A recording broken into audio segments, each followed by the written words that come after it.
Welcome to the Culture of You podcast, where I have meaningful dialogue with some of my favorite people. The Culture of You is a transformational storytelling platform, and this podcast is one way we do this griot work of sharing and archiving our stories. So first of all, let's give it up for our partners, Zora's House and the Purple Dora Cafe. Right, and then we got the team, right? So 3E Multimedia is behind the cameras, Project Nest Solutions, Soul Dope Entertainment, and the EXO Collective. Check them out. If you don't know what they do, you should. And of course, my caring and powerful guest today, Dr. Melissa Crum. Let's give it up for Dr. Melissa Crum real quick. Yeah, she's so good. All right, and we got another person in the room that is a TEDx person. So let's just go on into this introduction. We should just go on ahead in there. Dr. Melissa Crum is an artist, author, researcher, and creator of Brave Spaces, founder of Mosaic Education Network. She is an award-winning diversity and inclusion professional. She is a certified inclusion coach, executive coach, and multiple certifications around diversity and inclusion. She is the people's inclusion coach, often braving social media on all of our behalf. She has been the organizer of TEDx KLB, which we just had last weekend. I don't know when you're seeing this, but that was Saturday, October 25th, and it was a beautiful, beautiful experience. And she's been doing that for about 8 years, so we'll talk about that a little bit more. But before we get into it, what didn't I share in this moment that you want people to know about you? Oh,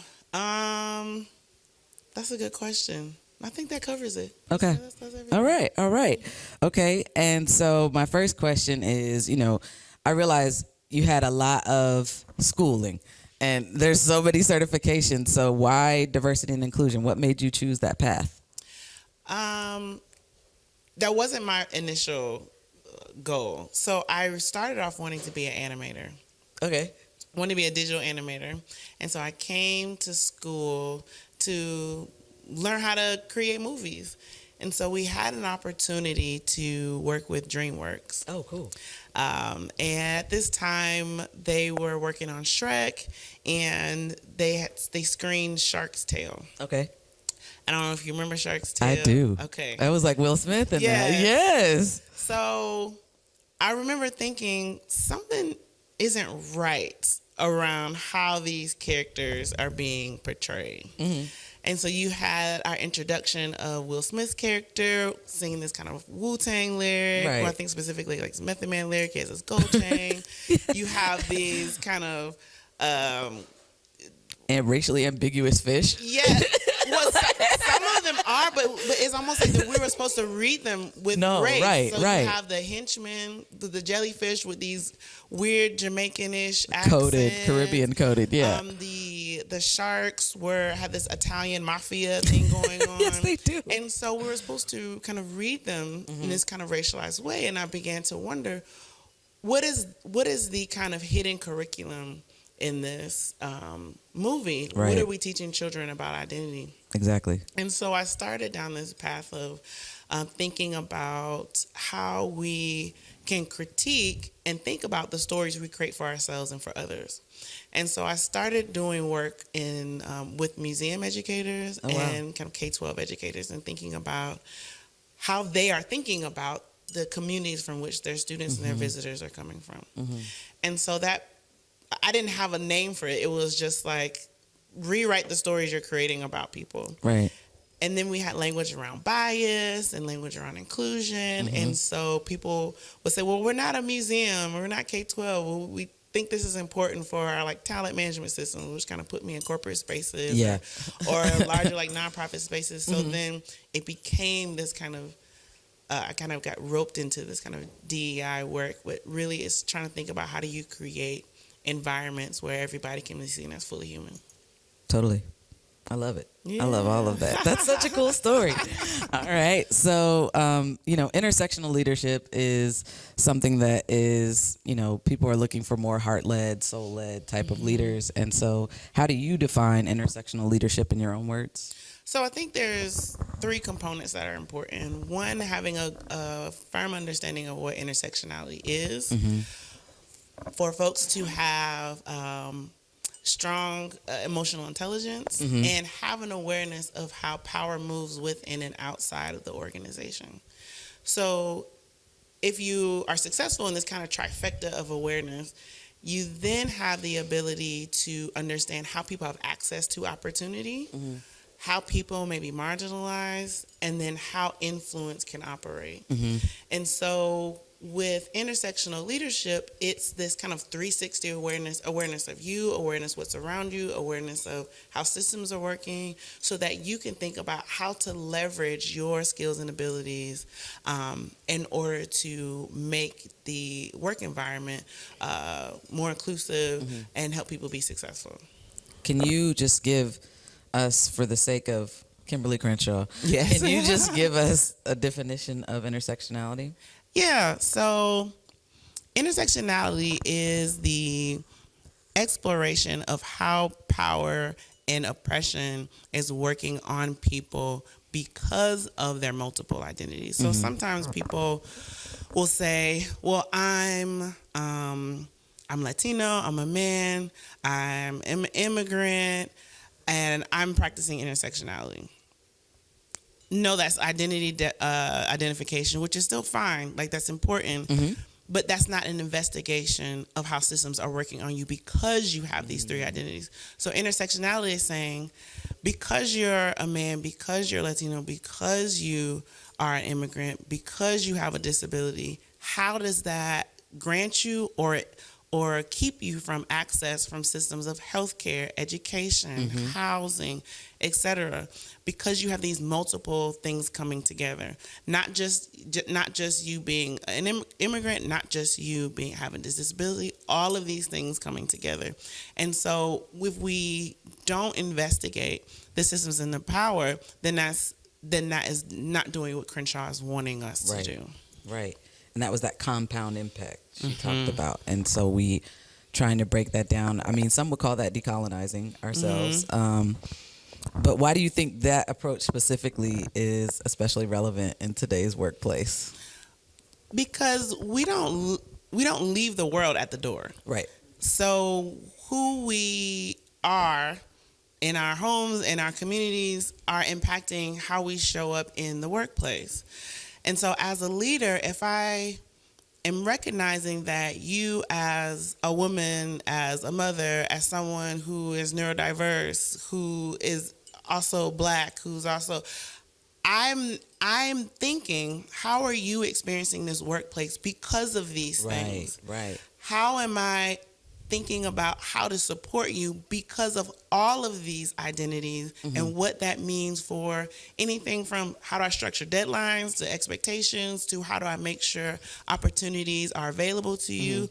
There was this one corporate client is a fast food company, and they said to me, we are so proud that we pay for education for any of our associates, no matter who they are. But we have this challenge where everybody doesn't take advantage of it. Mostly the kind of frontline kind of staff. And we just assume that maybe that's not something that they're interested in. Right.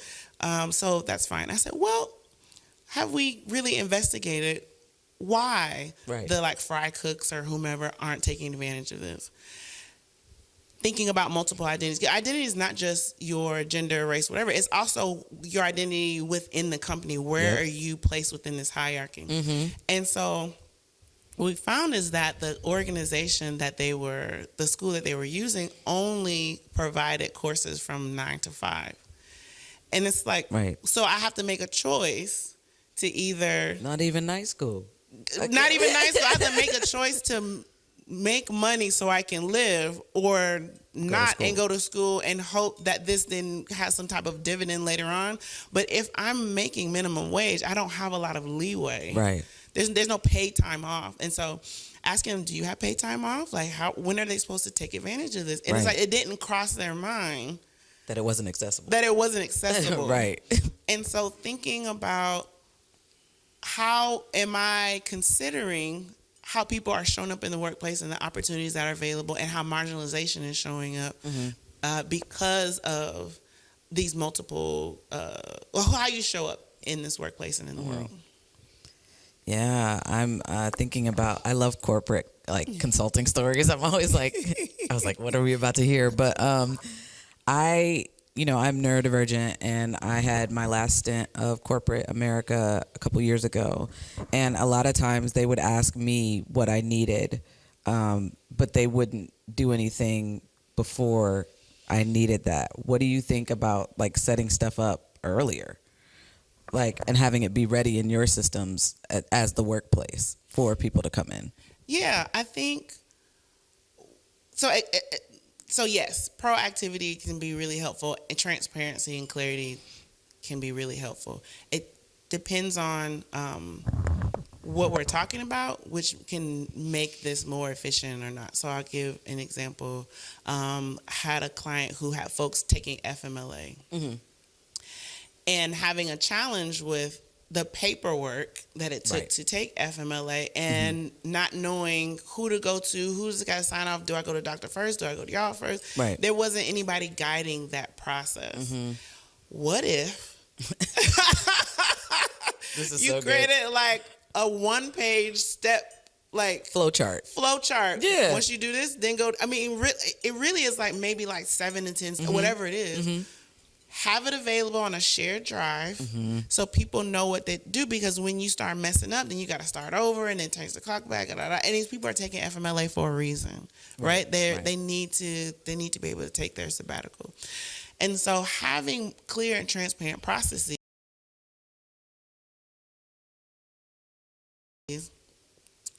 can be really helpful. And not only when you need kind of a break, but also when you want to know how I can move throughout this organization. Mm-hmm. I tell organizations one of the best ways to be inclusive is there's somewhere someone can go and say, I started at this lower end of this hierarchy and I want to be CEO. What's that path? Right.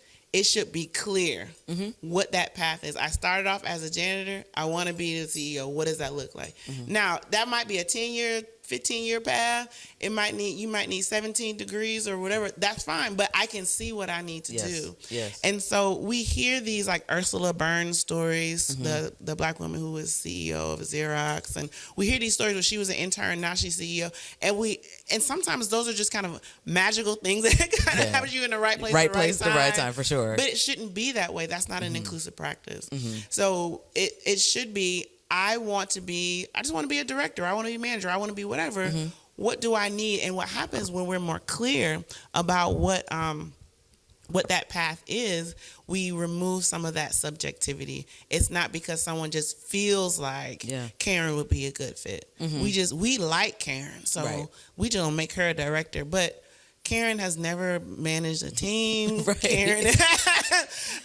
I'm over here like, what? That's like when you get more responsibility than you thought you would, or you said. We just we like it. But when I tell you that is a common metric. It is very common. We like Karen. Yep. And it's not, there's no likability. Shade to Karen. No. But what happens is if you have Tasha who has led a team, who's managed a budget, who has these certifications, has this, but she's not out in everybody's face. She ain't going to the Christmas parties. They don't really know who she is for real because they don't have a system to check to see how are you developing and growing as a leader. People who are extroverted ultimately get the privilege, ultimately get seen. That's true. And so what about those folks who that's not how they show up in the world? Mm-hmm. So that clarity and transparency, that proactivity should happen on multiple ends and systems. I love that. Yes. So speaking of the clarity, how can emotional intelligence help prevent burnout or disengagement among leaders and their teams? So emotional intelligence, I think very simplistic, is awareness of yourself and awareness of your impact on others. Yeah. And so if I'm aware of what I need to be successful, what triggers I have, and also I'm aware of how I can impact you, then I can be better informed around the boundaries I need to set for myself. I'm also better at respecting your boundaries. So for example, let's say I know that I work really well under pressure. I can knock out a 20-page report in a day and it's going to be perfect. It's going to be amazing. And so I say, well, that should be your standard too. Right. Like, because I can do it, why can't you do it? Mm-hmm.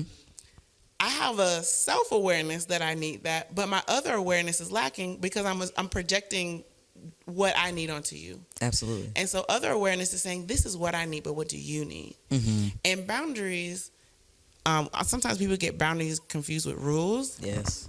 But boundaries is what you're willing to do and what you're not willing to do.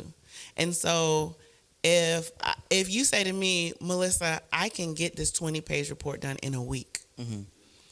This is what I'm willing to do to reach this standard of excellence. Mm-hmm. Then I can respect that boundary and say, okay, because I want excellence at the end of the day. Mm-hmm. So then am I willing to change this timeline for this project so that you can get what you need? That negotiation, yep. But that requires you to know what you need. Mm-hmm. That requires you to be able to communicate and be willing to do that. Mm-hmm. And then I have to be able to receive it and make those adjustments. Right. And so that emotional intelligence becomes really important when you're people leading because you want to set up people for success. Right. And so if your metric of success and the tools and skills that you use to get there are only based on you, what you need, that's how you have teams fall apart. People don't usually quit jobs, they quit managers. Yes. And so they apply to the job because they like the work. Right. But you set up an environment that was unhelpful or toxic or Mm-hmm. didn't help me get to do what I actually signed up to do. Mm-hmm. And so if we better support leaders to be more aware and be able to support their team in effective ways, you can retain your talent. That's so good. So I talk a lot with, groups about that self-awareness piece and a little bit about the awareness of others. But how can leaders recognize when their emotions or lack of awareness are shaping decisions in unhelpful ways? Like, what's that process for the people leader? Yeah, so I encourage leaders to do two things. One, have a better awareness of like some somatic work. Mm-hmm. Being aware of what your body is doing, Mm-hmm. what your mind is doing in that moment. Yeah. And if you have the practice of catching yourself where I'm getting angry, I'm getting hot, my fists are clenching up, I'm getting short of breath, I feel my face flush.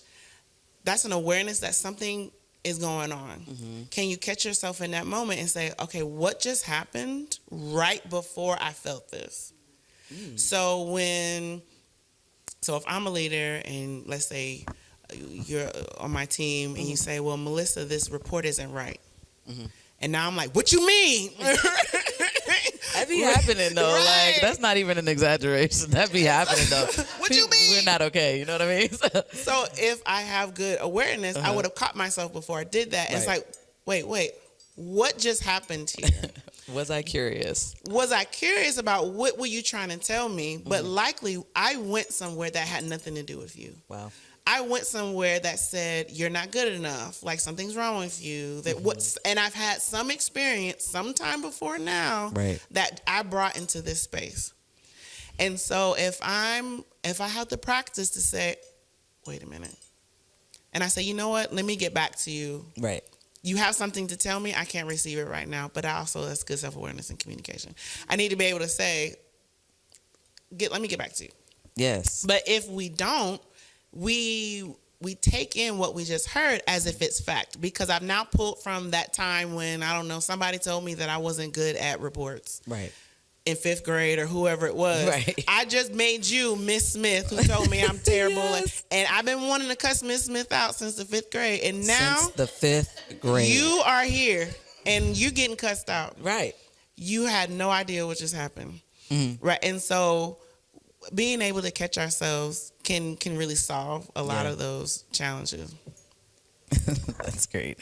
And so thinking of that awareness, intersectional leaders are aware of both their privilege and their marginalization. So how can someone begin that self-audit honestly, and how does that play out in those spaces?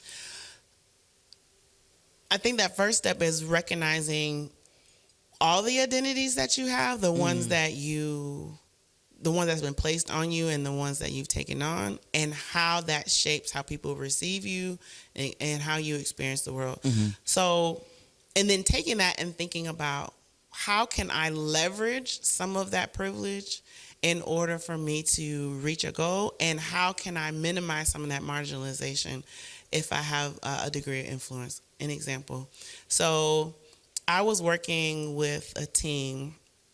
We're all peers. Okay. And I shared an idea. Mm-hmm. I thought the idea was great. Yeah. But everybody's like, oh, basically, that's cute. I was like, oh, okay. That's fine. That's fine. I mean, I let it slide. My ego went in the way. But then about 20 minutes later, we going to call this white man Steve. Okay. Said the exact same thing. Come on, Steve. And everybody else was like, oh my gosh, this is a great idea. Oh my goodness, that's so amazing. And this white woman, if you put her in front of me, I could not tell you who she was. But this white woman said, yes, Steve, that was a good idea when Melissa said it 20 minutes ago. Ooh. We got allies in the wind, yes. I was like, okay, ally. You a good one. But what was noticed in these practice of the work, because that's not a policy. There's not a policy that's going to say when someone says an idea, it is now their idea perpetually, and like there's intellectual property, right? Right. It's a practice. What you let slide with your team, and what you allow, what you say, what you don't say, and so there was a pattern of women giving ideas and men taking them. Correct. And what happens, they will bring someone in and like a consultant, like someone like me, and like, we don't know why women aren't exceeding in this organization. Like, no one's getting to VP status, and then finding out these kind of practices where you're letting men take women's ideas and no one's checking them. Right. And that checking has to happen internally. There isn't like, you don't go to HR and be like, hey, Steve took my idea. That's not like a thing. Right. You got to have a team dynamics that allow that to happen. And so an intersectional leader would be able to say, I see there's a dynamic that's happening here. How do I help people with communication skills to be able to consistently tap in and say what this ally said, which was, Steve, so that was a cool. good idea 20 minutes ago. But she did that on her own. That wasn't the culture of the group. Right. But intersectional leaders will make that a culture. Right. They will be the ones that start saying, hey, Steve, how about you work with Melissa on her idea? Right? Because this is what happens. The Steves of the world get the idea. Now they have a bigger budget. Now they have a bigger team. Right. Now they get promoted. Yep. Now they have, they get whatever they get. And there's no place for me to go. There's no reporting that happens from someone taking someone's idea. Right. So being aware of how power is operating on that team and being able to step in and make a shift. Yeah, this is up my alley, and I love it. And I think that it is also like some of the intangible stuff that we can't always see and name, and you're giving language to that. So thank you for that. But how does your own intersectional identity shape the way you lead, coach, or design programs? Yeah, so being able to leverage an experience as a woman, as a Black person, being able to kind of tap into folks who are experiencing particular types of marginalization, but also recognizing that I have certain privileges that keep me from fully understanding people's experience too. So being open to say, all right, if we have, so in the U.S. we have about eight elements of quote unquote normal, right? Okay. So you have like white, male, I usually forget one. White, male, middle class, Christian, heterosexual, English speaking, able-bodied citizen, right? So if you have all 8 of those, you're considered quote unquote normal. Systems are built around those identities at the center. The fewer of those you have, the less access you tend to have. Exactly. To have access to the system. So if you're a white Christian man in the suburbs, it's like, oh, okay. But if you are a Asian, disabled immigrant who doesn't speak English, you're like, whoa, she's weird. Is she weird, or is she just not these 8? Right. And so I can say of these 8 identities, I just don't have 2 of them. Right. So I have 6 of the others. Right. Which means these are 6 opportunities for a lack of awareness. And so as someone who's continuing to support people and being intersectional leaders, and me wanting to do that myself, I have to be open to the fact that I'm gonna screw up. I have to be open to the possibility that even in my best intention, I'm gonna say the wrong thing, I'm gonna do the wrong thing. The work is, what do I do after that? Right. What do I do once I've messed up? What does repair look like? What does my own self-work look like? Do I take note of that? Okay, so don't do that. Whatever it might be.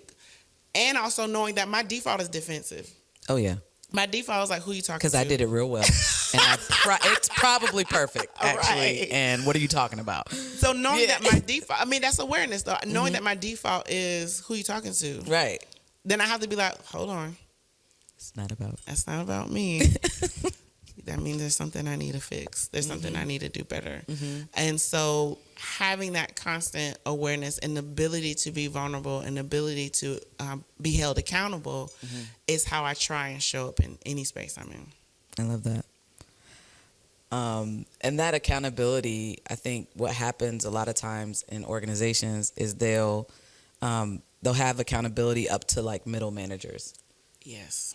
And then all the people in leadership, they get extenuating circumstances or differences for those rules. So what are some subtle ways that office politics reinforce that inequity, and even in well-intentioned organizations? I think it happens, usually it happens in those lack of awareness areas, right? So for example, I had a client who was really into inclusion, like they're really focused on inclusion, and the way they're focused on inclusion was race and gender. Okay. Which is important. It is. But going back to intersectionality, you're not just a woman, you're not just your race, you're also all these other things. And so one of their areas of low awareness was people with disabilities. And so they would have their retreats. They just love this one place where they have all these retreats. And it was completely inaccessible for their folks who had physical disabilities. And so the person or the folks who had these disabilities would have to come in like via Zoom or something like that. Right. But nobody thought they're coming via Zoom because they can't access a space, not just because they just don't want to come. Right. And so you had all the great intentions, but you're not necessarily considering everybody. You're not considering multiple identities. And then you don't have a system in place for someone to give you that feedback. So can they tell you, hey, I can't come to this space because there are no ramps. There's no whatever it is.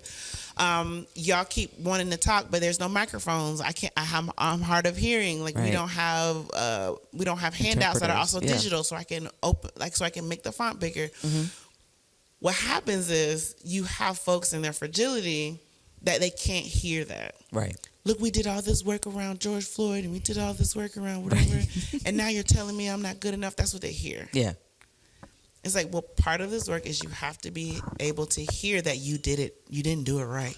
Yeah. You got to be able to hear that. You got to be able to hear that. Because what happens, what you end up showing us, is that you're more interested in getting these social justice cookies than actually doing the work. Because do you care that we gave you a pat on the back for doing this, or do you care that people are actually being helped? And if I'm telling you what you're doing is not helping me, you should be like, oh shoot, let me figure out how to help you. Not, wait a minute, I want my cookie. I want my pat on the back. So that's how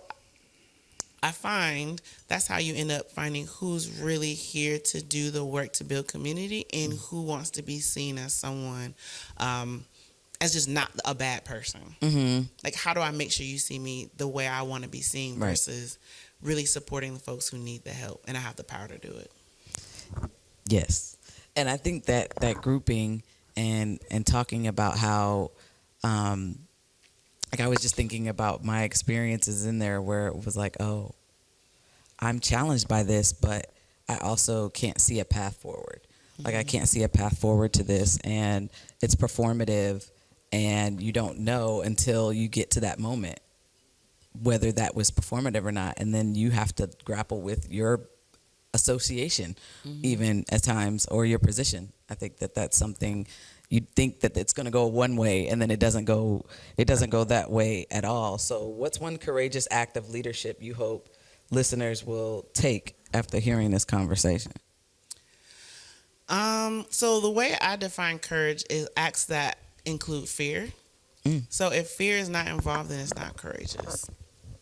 So think about something that it actually makes you nervous to do. And that's going to be different for everybody. Right. Sometimes it makes you, it's fearful for you to just speak up to say, like, this doesn't work for me, or this deadline is not further along, or I need this support, or whatever. Sometimes just speaking is hard enough. Sometimes it's sticking to your own boundaries. Like you said, you want to wake up at 5 a.m. and jog for whatever it is your thing is. And you're not doing it because of what, just like figure out and do it. And so do that kind of soul searching. What's the thing that you would like to do, but there's you've created your own barrier. And how do you get past from the thing that you built?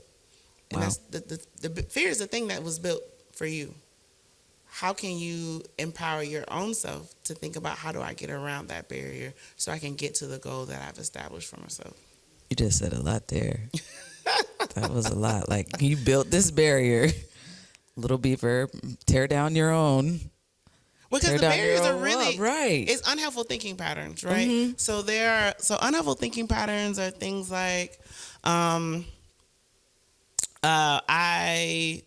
fortune telling, right? So as an example, your boss calls you in and you're thinking, I'm about to lose my job. I know I didn't do that report right. Oh, I'm a failure.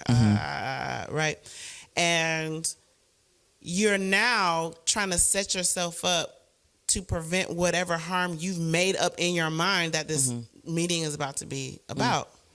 You manufactured that. Nobody else did. Right. And so we catch ourselves knowing that, wait, I manufacture stories. Yeah, I didn't do anything wrong. I can also create different stories. Yes. That maybe this meeting is about how awesome I am. Yes. You don't know till you get there, but if you're going to manufacture a story, you may as well manufacture one that doesn't cause you anxiety. There it is. That's so true. I'm over here like if you go create something else. Create something else. And so what does it look like to intentionally create different stories on a daily basis? And sometimes that work is just what you don't tell nobody else you're doing it. You can just be recreating for yourself, and you'll notice how your whole body shifts. Yeah. Like how you show up shifts. And being a part of that emotional intelligence is that self-awareness and recognizing how you automatically go into storytelling. Oh, so-and-so didn't call me, so that must mean. So-and-so didn't do this, so that must mean. That's story creation. What are the objective facts? And stick to that. And what I try and tell folks with my executive coachings when they start this story creation, I was like, all right, so we have this negative story.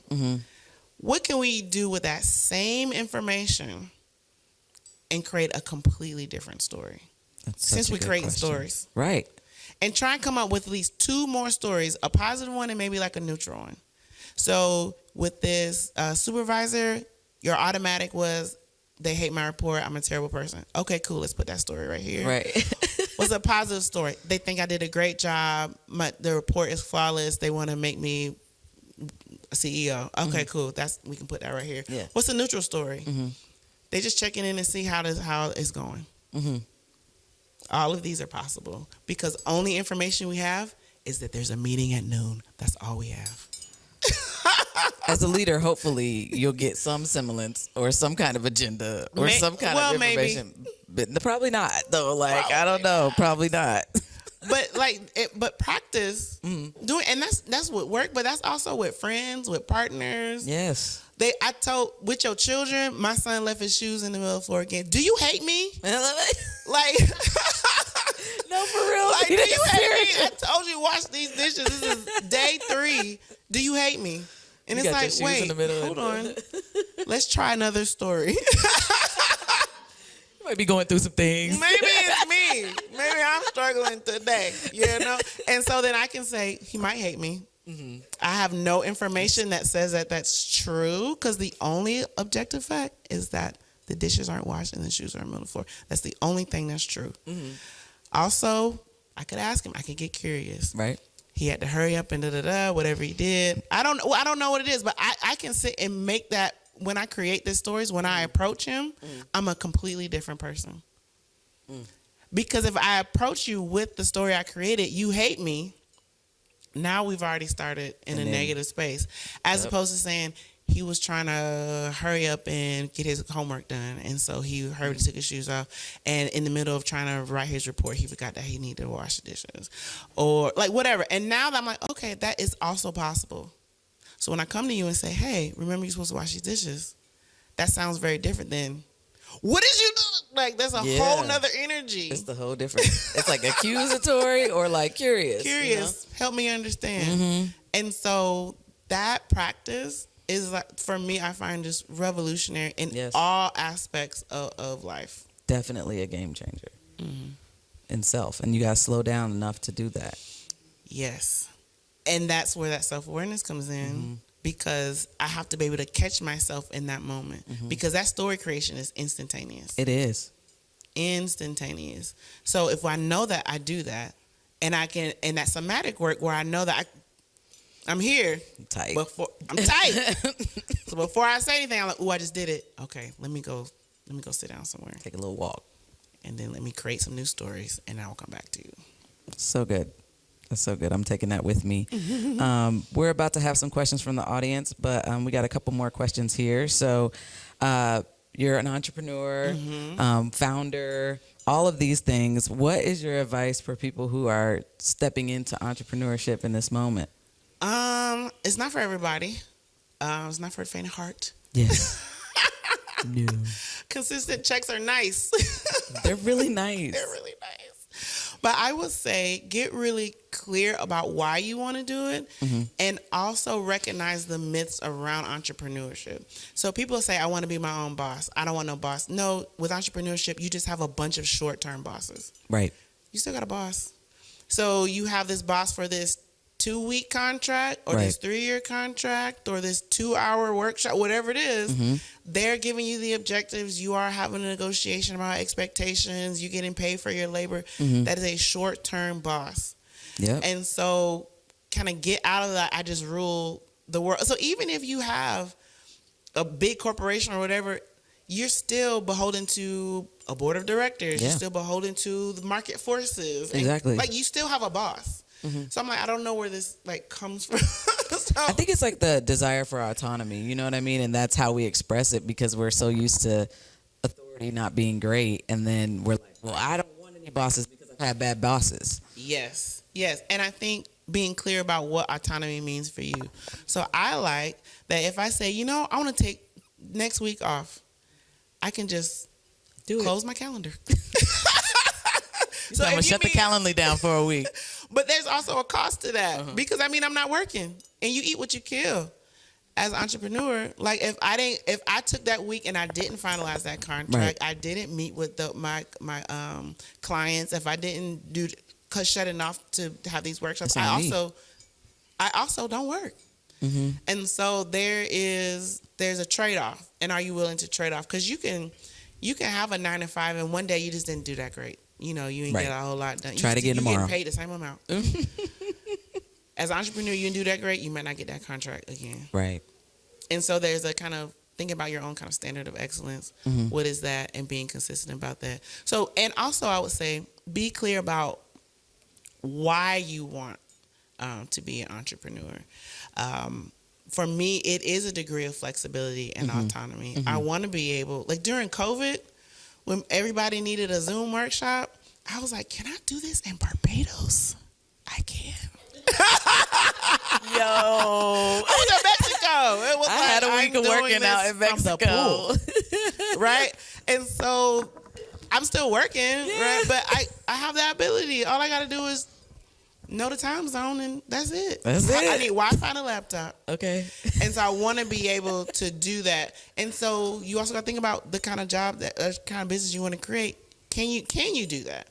So if you have a brick and mortar and you need to physically be there, then the thing that you said you value, which is flexibility to travel, you're not going to get that at a brick and mortar. Right. So being really clear about your why and what you need to in order to be able to do that, and be really clear about what are there myths that you've generated?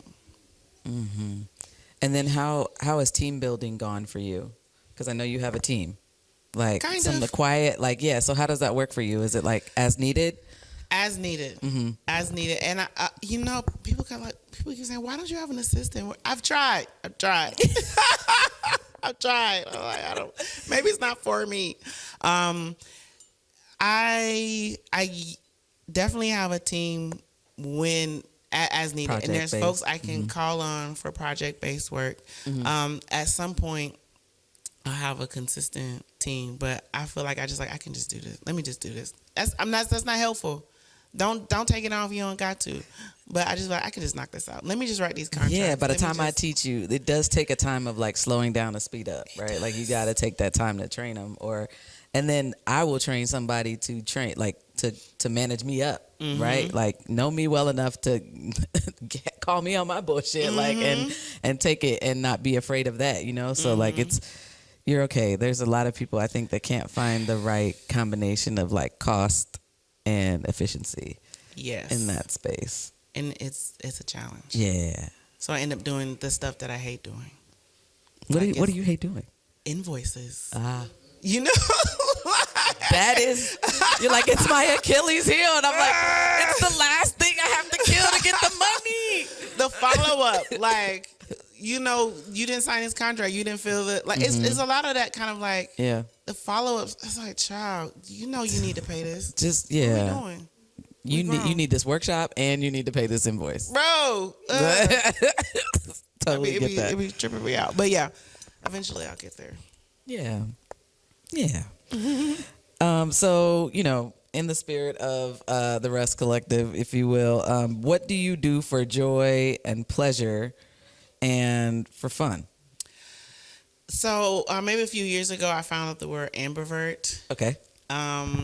Where is this combination of extrovert and introvert? Mm-hmm. So I'm like, people, where are the people? And then I reach a limit, and it's like, all right, no people. I would say it's like a 4 to 5 to 1 ratio, right? Okay. So it's like 4 days of people, I need a day of no people. Okay, bring back the people. And when I say bring back the people, it doesn't have to be like we're on a trip. It can be that.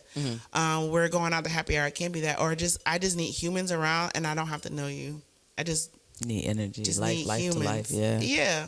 And so I find joy in knowing that I have spaces where I can do that.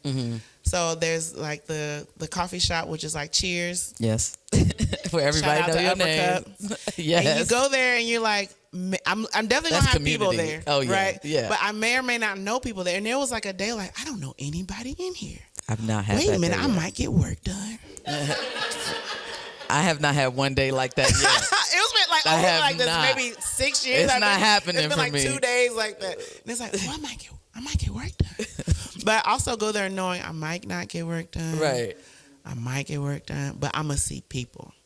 And so just knowing that I can get caught up in a conversation with random folks that I might not see anywhere else.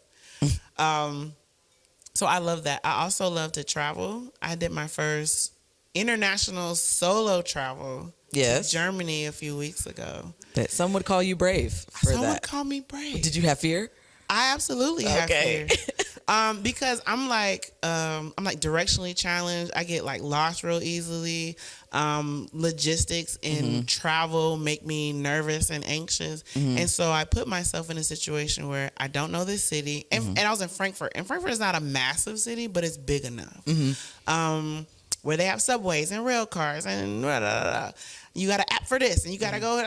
And so what I would default to do, like when I'm a big city, like if I'm in Manhattan, I used to do work in New York a lot. I was just like, I'm just taking the Uber. It's the most expensive thing, but I don't have to figure nothing out. I'm just telling you where I need to go.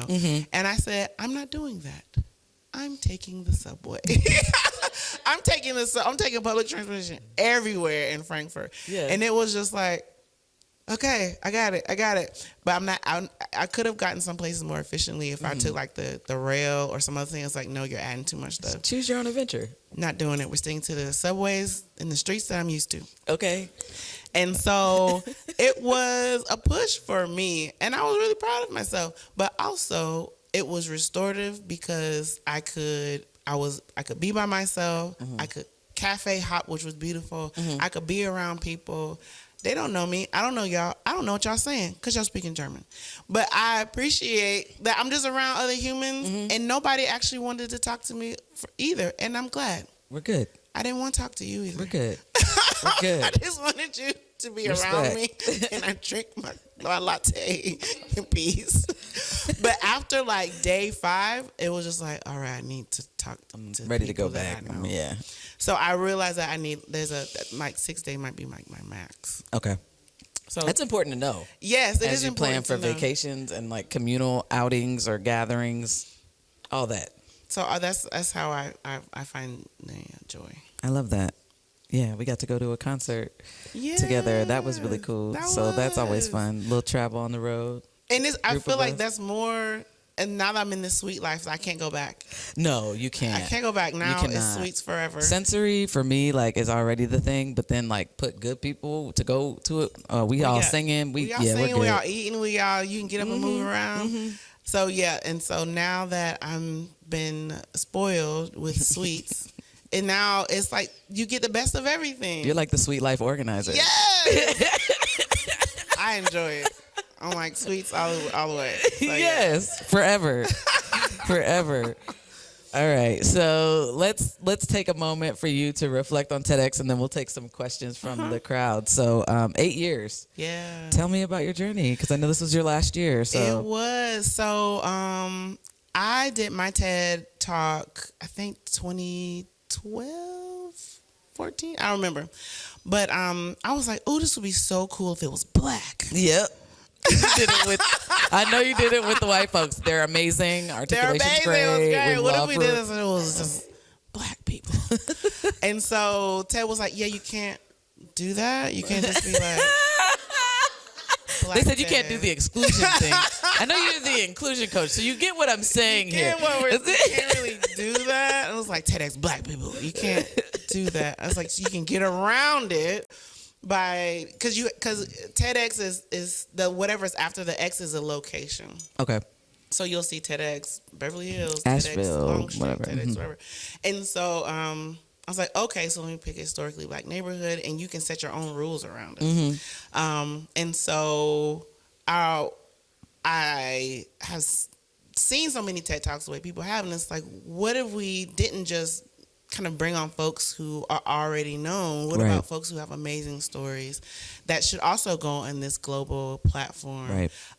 to share their experience, share some stuff that we should know. And so I found out how to do that. Had to, met up with TEDx organizers from around the globe. It was really cool to hear how other people are doing it. And yeah, I made no money from it. And maybe if I would have sat and figured out, how do I profit from this? I don't think it would. Maybe. Maybe. But it was a labor of love. Yeah. And I just really enjoyed people being willing to kind of step into their own courage. Because Right. public speaking is hard. It is, and the people that we've kind of platformed aren't traditional. Right. Most of them are not traditional speakers. That's not something that they do. So this can be really scary.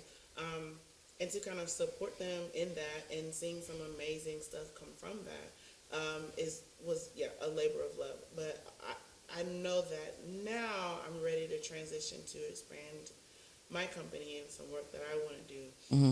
And really thinking about how do I support organizations outside of just this one-on-one with things like emotional intelligence and helping them strengthen their team dynamic, Oh, great. intersectional leadership, and thinking about how do I spend time doing that. Because TEDx is a 10-month investment.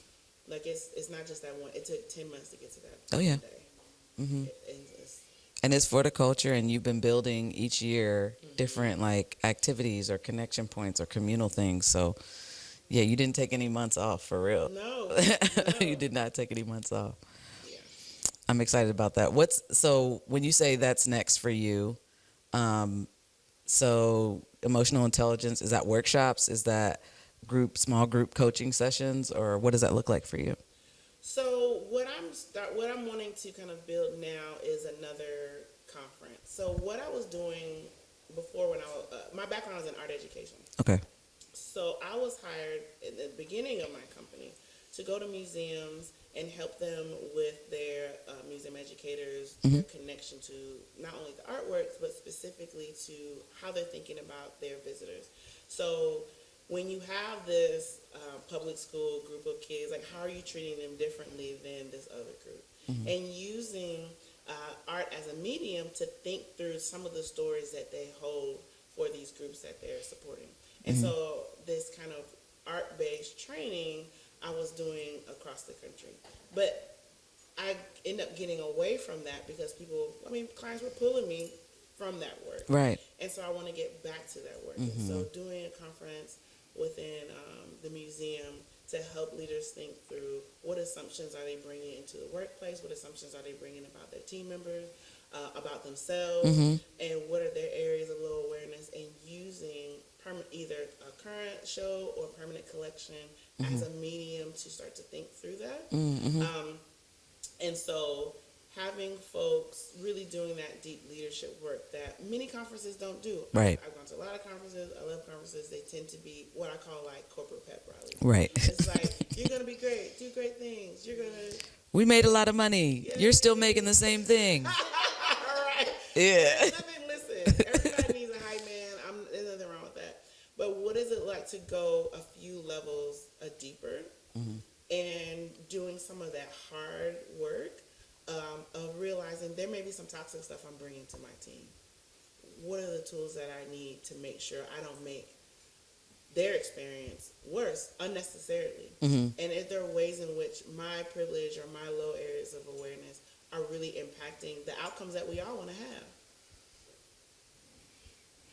Beautiful. So be on the lookout. You heard it here first. You heard it here first. You'll see some booking flyers, right? Like, I'm open to these things.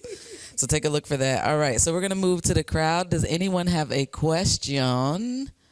Come on and stand right here so we can get you on camera. I didn't tell you. Because I wanted you to still do it.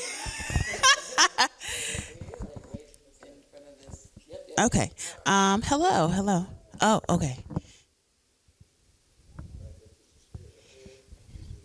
Okay. Hello. My question, what really stood out to me about the conversation is this idea of kind of creating this story in your head without all this additional context. So I wanted to hear from you about how do you decipher the difference between kind of creating this story in your own head and then also like pattern recognition or like kind of intuitively knowing that something is wrong? Yeah, good question. So taking all those things into account are important, and also staying curious. So if we're just gonna go with my child and the dishes, right? So Damn shoes.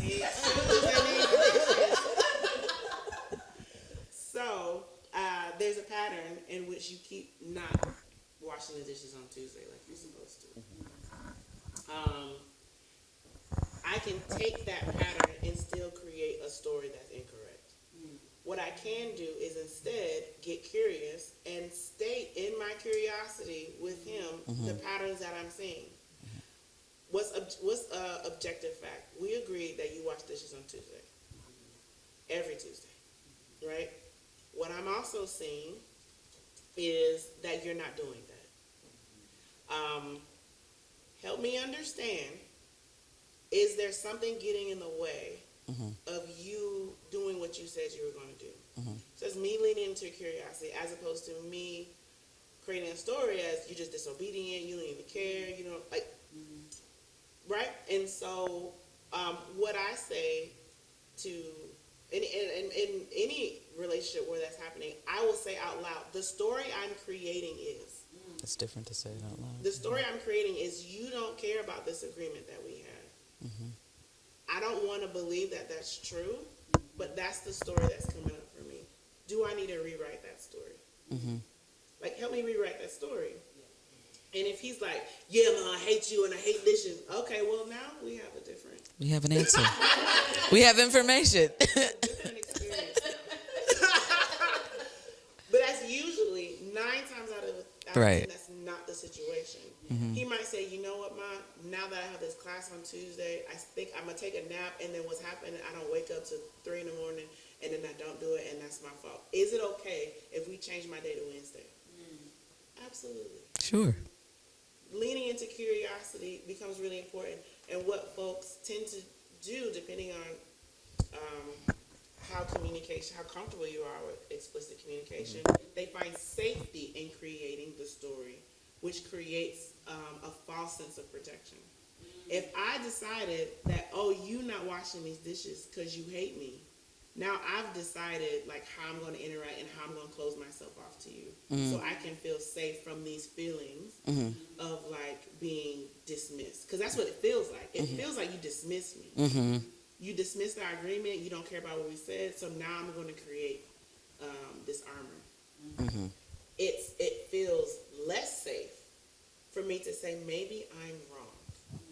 Yes. Maybe there's something else that's happening here, because that leaves you vulnerable. Especially when you say the story I'm creating is letting you know that I know I made this up. Yeah, it was me. It was and me. It might sound crazy, but I did it. this is how this I is did this. really feeling right now. Right. And that can feel scary. That can feel scary if that's not something you're used to. I love that question. Thank you. Anyone else with a question? Come on up.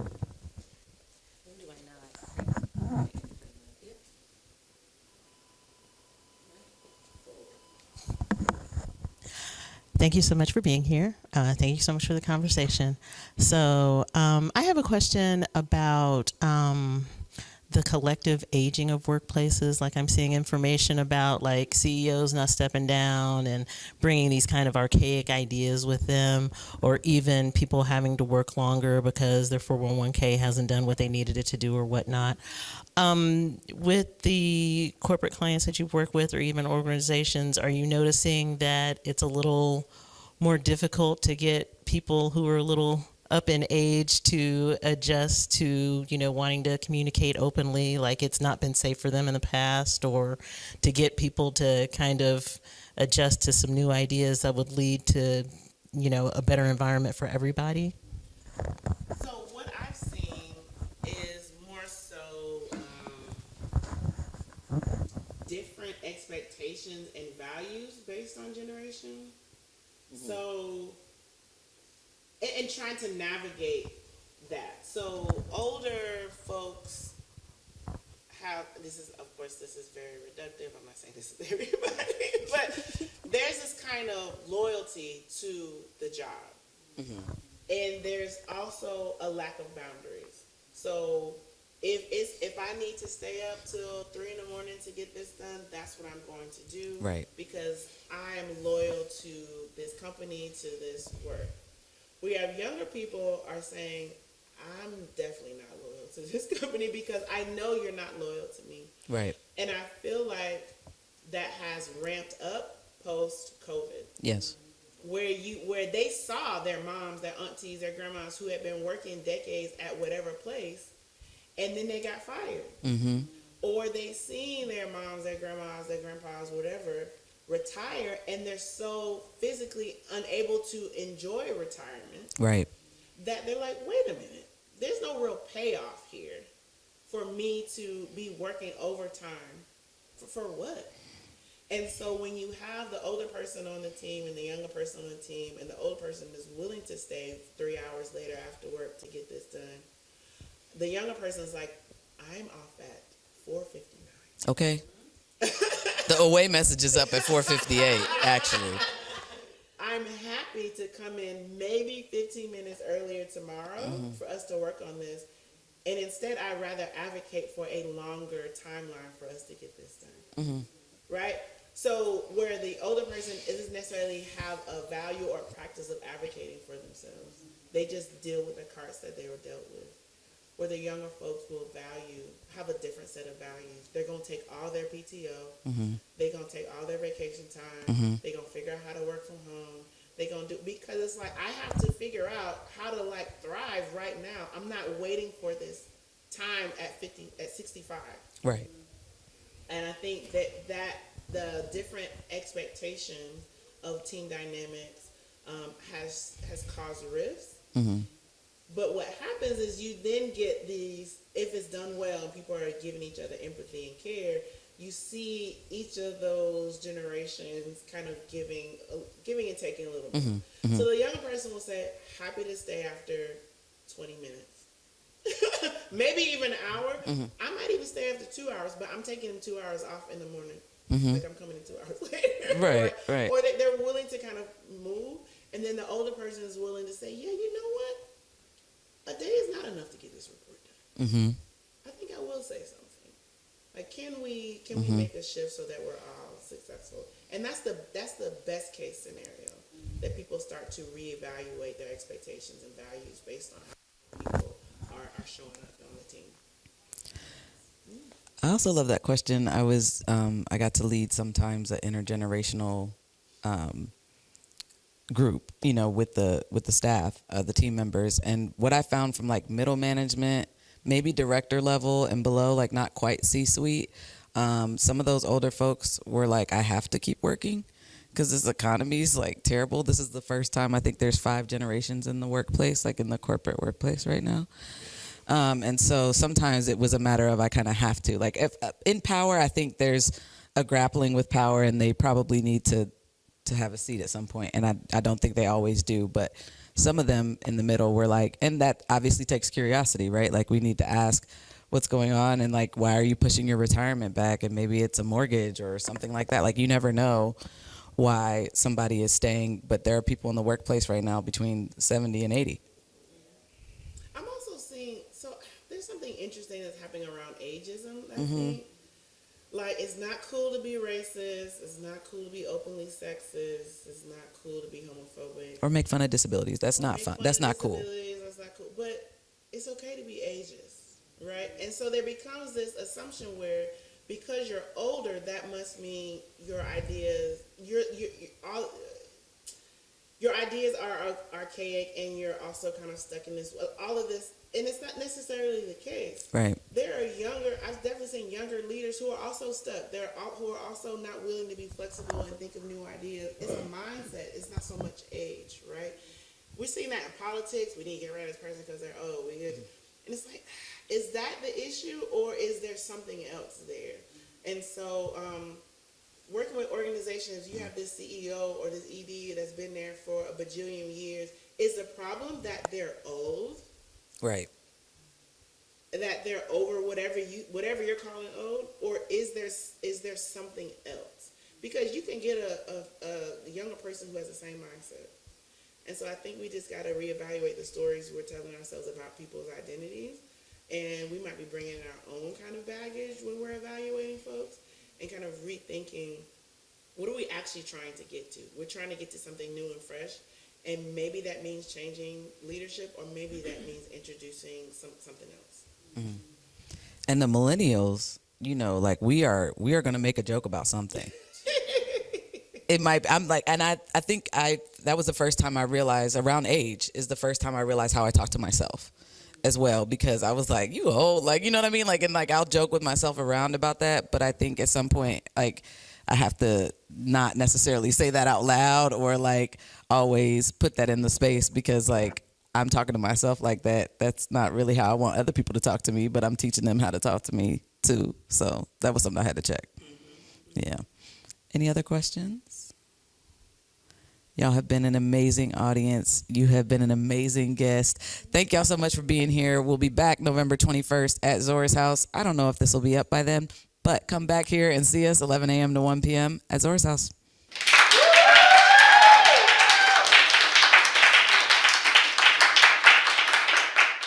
Old. Right. That they're over whatever you're calling old, or is there something else? Because you can get a younger person who has the same mindset. And so I think we just got to reevaluate the stories we're telling ourselves about people's identities. And we might be bringing in our own kind of baggage when we're evaluating folks, and kind of rethinking, what are we actually trying to get to? We're trying to get to something new and fresh. And maybe that means changing leadership, or maybe that means introducing something else. And the millennials, you know, like we are going to make a joke about something. It might, I'm like, and I think that was the first time I realized, around age is the first time I realized how I talk to myself as well, because I was like, you old, like, you know what I mean? Like, and like, I'll joke with myself around about that, but I think at some point, like, I have to not necessarily say that out loud, or like always put that in the space, because like, I'm talking to myself like that. That's not really how I want other people to talk to me, but I'm teaching them how to talk to me too. So that was something I had to check. Yeah. Any other questions? Y'all have been an amazing audience. You have been an amazing guest. Thank y'all so much for being here. We'll be back November 21st at Zora's house. I don't know if this will be up by then, but come back here and see us 11 a.m. to 1 p.m. at Zora's house.